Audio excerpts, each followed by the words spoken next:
I've spent 10 years working in international development, and a lot of part of my reason for doing that is because I come from a refugee family, and so in many ways I have received so much from the kindness of others. My parents both got part of their education in the refugee camps, and a lot of that compelled me to want to devote my life to helping vulnerable populations in developing countries. And so right now I work at McKnight in international development and or in the international programs. And I'm also the 2018 board president for the Minnesota International NGO Network. I have appreciated the year that I spent volunteering with them.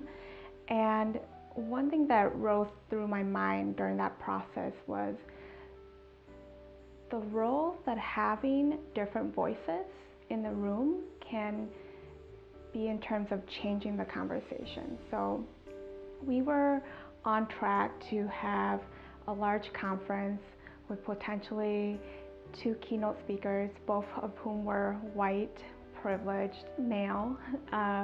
And it was because of my questioning of if that was perpetuating some of the criticisms that we had gotten in the past regarding representation that we shifted our track. And it also wasn't just changing and putting a brown man in place of a white man, but rather changing the stories that were being brought to this larger group. Because I believe that when you're working with the most vulnerable populations, of which many of our international NGOs are, you have a great responsibility in how you work with them.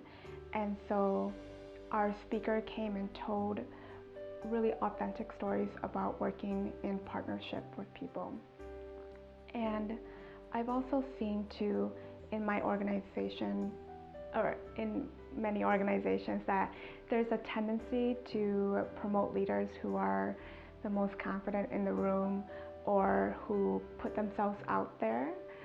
And I was seeing that there was insufficient leaders being promoted to in the different organizations I work with, because there was an attraction to those who were already established. And so I think one of the things that I did was intentionally try to cultivate new leaders and build up their potential by pushing them to challenge themselves to think more about what they could contribute. And that's important to me, maybe because I see myself in that, and I also see a lot of women and people of color in that, in which you aren't confident in yourself until you've proven yourself. There's this tendency to be able to show your potential and have that be sufficient enough to put you into a leadership position.